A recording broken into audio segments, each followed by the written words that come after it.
বয়স ৯০-এর কোঠায়, ফুরিয়ে গেছে জীবনের সব শক্তি, ঝাপসা হয়ে এসেছে চোখের স্বপ্নিল দৃষ্টি।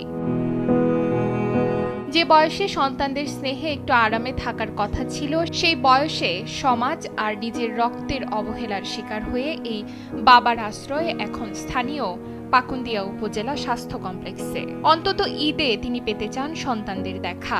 মায়ের দেখা থাকে, আমার কোনো দেখা সাক্ষাৎ করে না।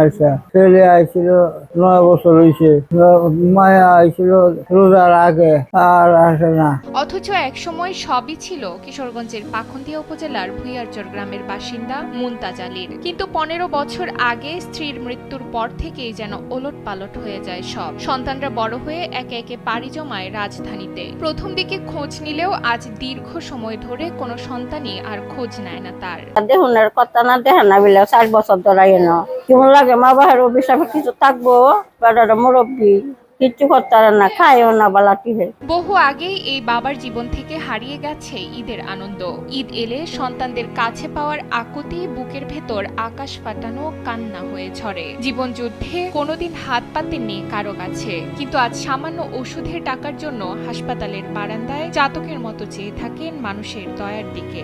কিন্তু কেউ আয়া দেখে না। একটা সন্তান আছে, সন্তান আয়া দেয় না। ১-১.৫ জামাই আছে, বছরে একদিন আয়া দেখে জায়গা এই পর্যন্ত। হতভাগা বাবার শেষ আকুতি কি পৌঁছাবে সন্তানদের মনে, নাকি কোনো এক নিঃসঙ্গ রাতে হাসপাতালের বিছানায় সবার অলক্ষ্যে ফুরিয়ে যাবে মুনতাজ আলীর জীবনের শেষ নিঃশ্বাস? এই প্রশ্ন পুরো সমাজ আর বিবেকের কাছে। কিশোরগঞ্জ থেকে জোনায়েদ আহমেদের পাঠানো তথ্যচিত্রে ডেস্ক রিপোর্ট নুসরাত তালবিয়া।